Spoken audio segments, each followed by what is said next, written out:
السلام علیکم، یہ ہے آئینہ اور میں ہوں محمد طاہر۔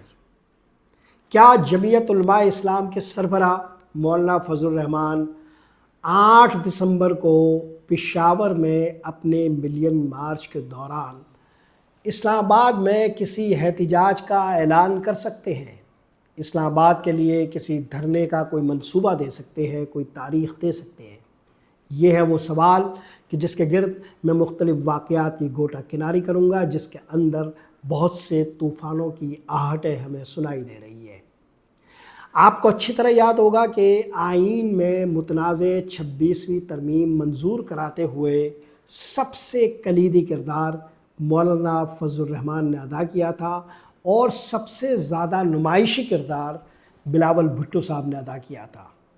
کل بلاول بھٹو اور مولانا فضل الرحمان صاحب کی ایک ملاقات ہوئی تھی۔ ان دونوں کے درمیان جو بنیادی نقطہ زیر بحث تھا وہ مدارس رجسٹریشن بل کا تھا۔ دراصل 26ویں آئینی ترمیم کی جو حمایت مولانا فضل الرحمان نے کی تھی یا اس کے لیے کوئی کردار ادا کیا تھا، تو اس کے پیچھے یہی مدارس رجسٹریشن بل تھا۔ مدارس رجسٹریشن بل جنرل پرویز مشرف کے زمانے سے آج تک علماء کرام، مختلف مدارس کے محتممین اور وفاق المدارس یا جتنے بھی مدارس ہیں وہ اور حکومت کے درمیان تنازع کی ایک وجہ بنا ہوا ہے۔ دراصل ایک طویل عرصے سے مدارس کو وزارت داخلہ کے ذریعے ہانکا جا رہا ہے۔ وزارت داخلہ کے ذریعے سارے معاملات طے کیے جاتے ہیں، جبکہ علماء کرام اور مدارس کے محتمم حضرات یہ کہتے ہیں کہ ہمارا تعلق تعلیم سے ہے اور ہمیں وزارت تعلیم کے ماتحت رکھنا چاہیے۔ یہ اور ایسے بہت سے نکات جو پچھلی 2 دہائیوں سے علماء کرام اور حکومت کے درمیان تنازعات پیدا کرتے رہے ہیں، اسے مدارس رجسٹریشن بل کے ذریعے حل کر لیا گیا تھا۔ مولانا فضل الرحمان نے 26ویں آئینی ترمیم کے پس منظر میں مختلف ملاقاتیں کی تھی۔ ایک ملاقات انہوں نے کراچی میں بلاول ہاؤس میں کی تھی، جا کر بلاول بھٹو سے، اور ایک ملاقات انہوں نے جاتی عمرہ میں کی تھی۔ اور جو بھی باتیں رہی ہو اس میں مولانا فضل الرحمان نے تمام جماعتوں کو مدارس رجسٹریشن بل پر آمادہ کیا تھا کہ وہ ایک بل کی صورت میں اسے منظور کریں گے۔ ایسا ہو بھی گیا، مگر صدر مملکت آصف علی زرداری کے پاس جب یہ بل پہنچا تو انہوں نے دستخط سے انکار کر دیا۔ کل ایک دلچسپ واقعہ ہوا، اور وہ یہ کہ جب بلاول بھٹو صاحب مولانا فضل الرحمان صاحب سے ملنے گئے تو انہوں نے وہاں یقین دہانی تو یہ کرائی کہ یہ تنازع 2 یا 3 دن میں حل کر لیا جائے گا، مگر ابھی مولانا فضل الرحمان سے ملاقات کرنے کے بعد بلاول بھٹو صاحب شاید زرداری ہاؤس پہنچے بھی نہ ہوں گے کہ ایک خبر گردش کرنے لگی کہ آصف علی زرداری صاحب نے بل پر دستخط سے انکار کر دیا، اور انہوں نے اس پر کچھ اعتراضات وارد کر کے واپس پارلیمنٹ بھیج دیا ہے۔ اب ذرا یہاں رک کر ایک پس منظر بھی اپنے ذہن میں تازہ کر لیں۔ جب یہ پی ڈی ایم کی مشترکہ حکومت تھی جس کا حصہ خود مولانا فضل الرحمان صاحب تھے، تب مفتی تقی عثمانی صاحب کراچی سے گئے تھے اس وقت کے شہباز شریف کے پاس، جن کی وہ 14-16 ماہ کی جو حکومت تھی، میں ان کی وزیر اعظم صاحب سے ملاقات ہوئی تھی۔ مفتی تقی صاحب عثمانی نے تب ایک فائل شہباز شریف کے حوالے کی تھی، اور انہیں مدارس کے حوالے سے جو مسائل تھے ان تمام مسائل کا احاطہ کرتے ہوئے جو نکات مرتب کیے گئے تھے، اور جس بل کو آج آپ دیکھ رہے ہیں اس بل کے حوالے سے بنیادی خاکہ پیش کیا تھا۔ یہ فائل مولانا فضل الرحمان صاحب کی موجودگی میں اس وقت کے 14-15 ماہ کے وزیر اعظم شہباز شریف کے حوالے کی گئی تھی۔ شہباز شریف نے یقین دہانی کرائی تھی کہ یہ مسئلہ بہت ہی خوش اسلوبی سے حل کر لیا جائے گا۔ وہ تب 14-15 ماہ میں بھی حل نہیں ہو سکا تھا۔ پھر اب جب 26ویں آئینی ترمیم والے معاملے میں مولانا فضل الرحمان کی حمایت درکار تھی، تب یہ مسئلہ نئے سرے سے اٹھا۔ ایک بار اس بل کو منظور تو کر لیا گیا دونوں ایوانوں سے، مگر صدر مملکت کے پاس جاتے جاتے ایک بار پھر یہ اعتراضات کی دلدل میں دھنس گیا ہے۔ اب یہ ایک مسئلہ سیاسی بھی پیدا ہوتا ہے، لیکن اس سے بھی ایک بڑا تناظر ہے۔ پہلے سیاسی مسئلہ سن لیجئے۔ بلاول بھٹو صاحب نے جب مولانا فضل الرحمان صاحب کو 2-3 دنوں میں اس مسئلے کے حل کی یقین دہانی کرائی، تو کیا وہ جانتے تھے کہ بل جو صدر مملکت کی ٹیبل پر پڑا ہوا ہے وہ ابھی کچھ گھنٹوں میں مسترد ہونے والا ہے؟ ہمیں اس کا جواب معلوم نہیں۔ لیکن بلاول بھٹو صاحب جب مولانا فضل الرحمان سے ملاقات کے بعد نکلے تو انہوں نے صحافیوں سے کوئی گفتگو نہیں کی اور وہ خاموشی سے چلے گئے۔ البتہ جو اپنے ساتھ وہ کچھ رہنما لے کر آئے تھے انہیں میڈیا کے حوالے کر دیا گیا، جنہوں نے کچھ اچھی باتیں کی اور کہا مسئلہ حل ہو گیا ہے۔ بہرحال مسئلہ تو بڑھ گیا۔ اگر یہ مسئلہ بڑھانا ہوتا تو آج اسٹیبلشمنٹ کا ایک ہرکارہ دوڑا ہوا مولانا فضل الرحمان کے پاس نہیں جاتا، اور وہ کون ہے آپ اچھی طرح جانتے ہیں، فیصل واؤڈا۔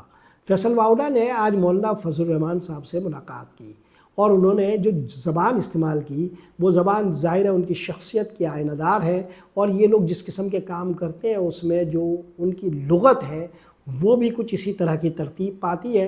مولانا فضل الرحمان صاحب کو اس زبان پر بھی اعتراض اٹھانا چاہیے جس زبان میں فیصل واؤڈا صاحب نے گفتگو کی ہے۔ انہوں نے کہا ہے کہ ہم یقین دلاتے ہیں کہ مولانا فضل الرحمان صاحب کے ساتھ ہاتھ نہیں ہونے دیا جائے گا۔ معلوم نہیں ان کی لغت کہاں سے آتی ہے۔ یہ وہی صاحب ہے جنہوں نے جب 26ویں آئینی ترمیم منظور ہوئی تھی تو ایک ہاتھ دکھاتے ہوئے کہا تھا کہ یہ والی وکٹری ہے۔ فیصل واؤڈا کے ذکر سے منہ کو کرکرا نہیں کرتے، آگے بڑھتے ہیں۔ رانا ثناء اللہ صاحب نے بھی ملاقات کی مولانا فضل الرحمان صاحب سے آج ہی، اور وہ بھی کچھ یقین دہانی کرانے گئے تھے۔ اب سوال یہ پیدا ہوتا ہے کہ آگے ہونا کیا جا رہا ہے۔ اب تک کی معلومات کے مطابق مولانا فضل الرحمان صاحب نے کہا ہے کہ یہ بل کسی بھی صورت میں 7 دسمبر تک منظور ہو جانا چاہیے۔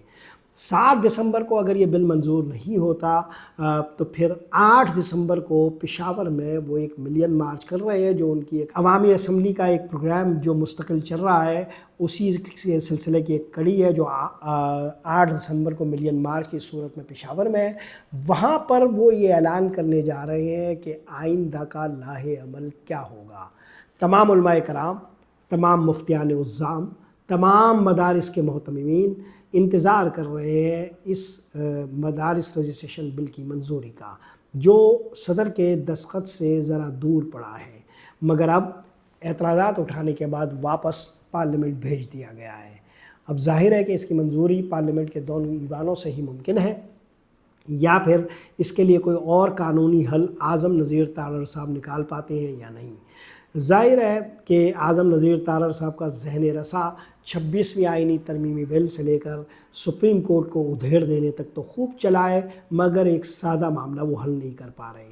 اب اس کا جو میں پیچیدہ ایک تناظر ہے وہ بھی آپ کی خدمت میں عرض کرتا ہوں۔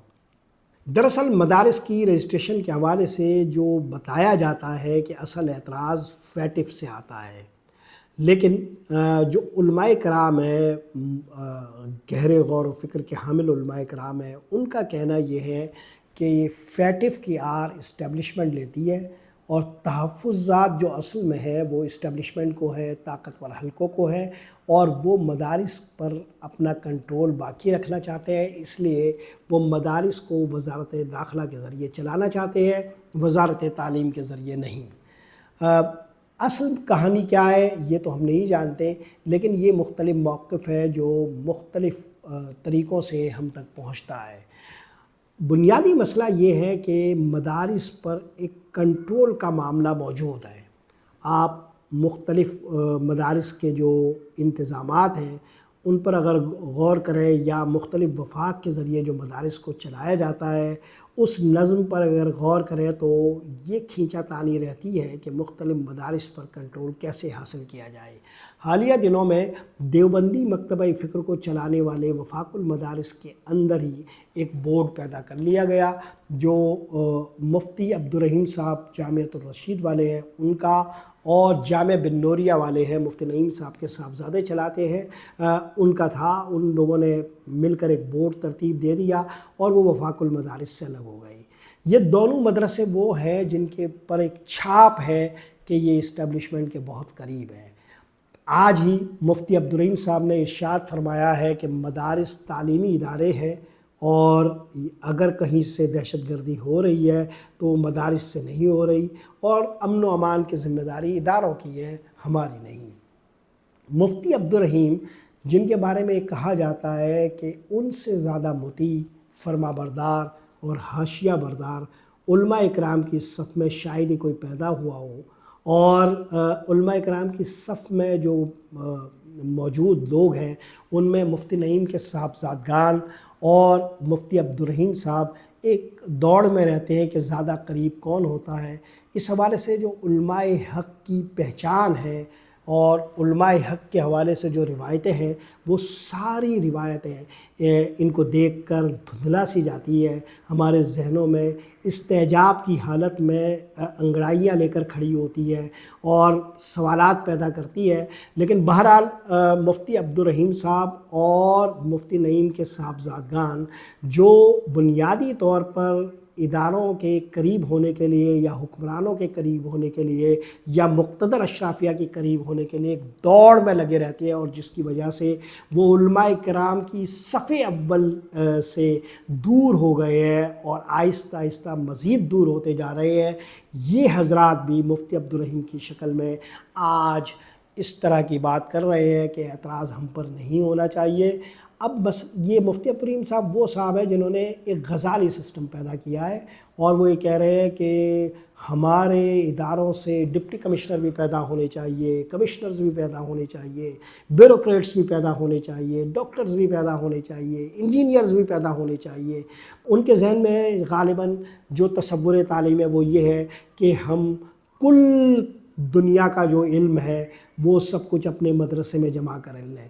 اگر آپ علم کے دنیا میں قدم رکھیں تو جو علم حضرت انسان کے پاس آج ہے وہ کل علم اگلے کچھ سالوں میں 6 گنا رفتار سے بڑھ جاتا ہے۔ علم کا سمندر وہ ہے کہ جس میں آپ پاؤں رکھتے ہیں تو جس پانی پر آپ کا پاؤں ہوتا ہے وہ پانی وہاں نہیں ہوتا۔ جیسے کہ سمندر کے بارے میں یہ کہا جاتا ہے کہ اس کا کوئی بھی منظر جو آپ نے دیکھا ہوتا ہے وہ ساکن نہیں ہے، یعنی وہ منظر تبدیل ہو جاتا ہے، اس طرح علم بھی تبدیل ہو جاتا ہے۔ علم ایک وسیع تر دنیا ہے، بنیادی طور پر اختصاص ہوتا ہے، علم اپنی شاخوں میں پہچانا جاتا ہے اور اپنے اختصاص سے پرکھا جاتا ہے۔ مدارس کا جو علم ہے وہ علم مخصوص علم ہے، یہ علم جو ہے وہ مذہبی علم کے حوالے سے ہی پہچانا جاتا ہے۔ مدرسے میں کوئی لڑکا اس لیے نہیں بھیجا جاتا کہ وہاں ڈاکٹر بنایا جائے یا انجینئر بنایا جائے۔ پھر اس طرح کی یہ جو گفتگو ہے وہ بہت سے لوگ ماضی میں کرتے رہے ہیں اور اس طرح کی کوششیں بھی کرتے رہے ہیں۔ 90 کے عشرے میں چلے جائیں، ڈاکٹر طاہر القادری نے جب منہاج القرآن کا سسٹم قائم کیا تھا تو وہ کچھ اسی قسم کی تقریریں فرمایا کرتے تھے، اور اسی طرح وہ کہا کرتے تھے کہ ہم ایک جدید علم سے آراستہ کریں گے اپنے لوگوں کو، اور ڈاکٹرز بھی بنائیں گے اور انجینئرز بھی بنائیں گے اور اسٹیبلشمنٹ میں بھی ہمارے بندے جائیں گے۔ منہاج القرآن نے آج کتنے لوگوں کو اسٹیبلشمنٹ میں داخل کرا لیا، کتنے لوگ ایسے ہیں جو منہاج القرآن سے فارغ ہو کر کمشنرز بن گئے، اعداد و شمار پیش کیجئے۔ ایسا ہی ماجرا کچھ مجھے یاد پڑتا ہے پروفیسر حافظ سعید صاحب کا بھی تھا۔ انہوں نے بھی جماعت الدعوہ کے ساتھ بہت ساری چھلانگیں لگائی، کبھی اسکولنگ سسٹم، کبھی کالج کا سسٹم، اور جدیدیت لانے کے لیے انہوں نے سیاسی جماعت بھی بنا لی ایک الگ نام سے، مگر کچھ بھی نہیں ہوا۔ علماء کرام اپنے مذہبی علم سے ہی پہچانے جاتے ہیں، علماء کرام کا اختصاص مذہبی علم ہی ہے۔ بہرحال مختلف قسم کے یہ سسٹم رائج کرنے کی کوشش کرتے ہیں، غزالی سسٹم اور اس طرح کے سسٹم۔ اس کو جب آپ کھودتے ہیں، کریدتے ہیں، ٹولتے ہیں، ٹٹولتے ہیں، کھولتے ہیں، کھنگالتے ہیں تو پیچھے وہی ایک کھیل نظر آتا ہے، اور وہ کھیل ہوتا ہے وہی جو مدرسہ رجسٹریشن بل کے پیچھے ہے، یعنی کہیں سے ایک روک لگ جاتی ہے، کہیں کچھ لوگ ہوتے ہیں، کہیں کچھ نادیدہ ہاتھ ہوتے ہیں جو اس معاملے میں ملوث ہوتے ہیں۔ یہی لوگ جو مدرسہ رجسٹریشن بل کو منظور نہیں ہونے دے رہے یا اس پر اعتراضات وارد کرتے ہیں، وہی اس طرح کے مختلف قسم کے فارمولے اس قسم کے علماء کرام سے بکواتے ہیں۔ حاصل وصول اس کا کچھ بھی نہیں ہوتا۔ مفتی رشید لدھیانوی صاحب کے مدرسے میں مفتی عبدالرحیم صاحب جو کچھ کرتے ہیں، علمی روایت جو مفتی رشید لدھیانوی صاحب کی ہے اس سے ایک بڑا انحراف تو وہ پیدا کر ہی چکے ہیں۔ بے شمار معاملات ہیں جس میں وہ انحرافات کر چکے ہیں، اور کافی سارے علماء کرام اعتراضات وارد کرتے ہیں۔ ایک لمبی کہانی ہے، یہ ایک الگ موضوع ہے، کسی موقع پر جب اس پر بحث کریں گے تو ایک سیریز میں یہ بتائیں گے کہ کہاں کہاں علماء کرام کون کون سے انحرافات پیدا کر چکے ہیں، اپنی مرکزی روایت سے کس طرح وہ دور ہوئے ہیں، اور مولانا قاسم نانوتوی رحمۃ اللہ علیہ نے انار کے درخت کے نیچے جو خواب دیکھا تھا وہ یہاں تک آتے آتے کتنا دھندلا چکا ہے، اس پر ہم کبھی تاریخ کے تناظر میں روایتوں سے، حوالوں سے، ثبوتوں سے بات کریں گے۔ ابھی تو میں یہ عرض کرنا چاہ رہا ہوں کہ جو لوگ یہ سمجھ رہے تھے کہ مدارس رجسٹریشن بل وہ منظور کروا لیں گے، 26ویں آئینی ترمیم پہ وہ بغلیں بجا رہے تھے، اس کو اپنی کامیابی باور کروا رہے تھے، وہ سب مختلف رکاوٹوں سے دوچار ہو چکے ہیں۔ کیا مولانا فضل الرحمان اس کا بدلہ لیں گے اور 8 دسمبر کو ایک احتجاجی مارچ کا اعلان کریں گے، جیسا کہ انہوں نے 7 دسمبر کی ڈیڈ لائن دی ہے اور 8 دسمبر کو اعلان کا کہا ہے۔ سوال ایک دوسرا بھی ہے کہ کیا اس سے پہلے شہباز شریف کی حکومت اس مسئلے کو حل کر لے گی اور مدارس رجسٹریشن بل کو کسی نہ کسی طرح منظور کروا لے گی، یا پھر اس کے اندر ایسی کچھ ترامیم کروائے گی کہ جس کے بعد یہ بل اپنی افادیت کھو دے یا اپنی اہمیت گنوا دے۔ کیا یہ علماء کرام کو منظور ہوگا؟ ایک تنازع شروع ہو گیا ہے، اس تنازع پر ہم نگاہ بنائے رکھیں گے۔ آج کے لیے یہی کچھ۔ محمد طاہر کو اجازت دیجیے، اللہ نگہبان۔